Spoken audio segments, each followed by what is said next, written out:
Ну и в завершении выпуска возможность делать более точную диагностику получили рентгенологи Ленской районной больницы. В медучреждении установили новый рентгенаппарат. О возможностях техники и, самое главное, его цене узнала наш корреспондент Светлана Балеева.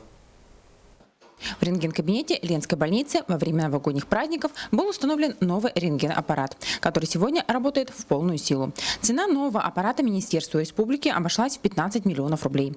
С наличием нового аппарата можно тиражировать снимки. На старом оборудовании этого делать было невозможно. Также рентген-аппарат позволяет работать с изображением, увеличивать его и работать с контрастом, что, конечно, позволяет проводить более точную диагностику. Старый аналоговый рентген-аппарат наконец-то был списан и утилизирован.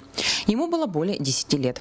От старого, конечно, много что есть какое отличие, так как это уже новые мониторы, жидкокристаллические, функция сохранения базы данных, запись на диск, флеш.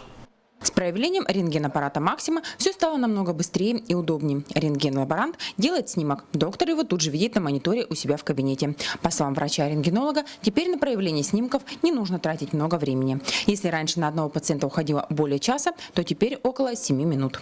То, что пропускная способность, вы, наверное, сами уже видели, сколько человек прошло. Раньше бы половины его не прошло. То есть раньше, если приходилось менять растворы каждый раз после определенного количества снимков, то сейчас справочная машина в этом не нуждается. То есть буквально за минут 10 3-4 человека это точно уже получат свои снимки. В день в рентген-кабинет обращается более 30 человек. Каждый третий, по словам врача, с переломом. Причем некоторым необходимо сделать несколько снимков в разных ракурсах. Рентген-аппарат «Максима» создан по принципу 3 в 1 – рентгеноскопия, томография и рентгенография. Система позволяет проводить исследования органов брюшной полости, желудочно-кишечного тракта, опорно-двигательного аппарата. Разрешающая способность современного аппарата чрезвычайно велика. Это дает возможность выявлять малейшие изменения в организме на ранней доклинической стадии болезни. Светлана Балеева, Алексей Семенов, НВК Саха, Ленск.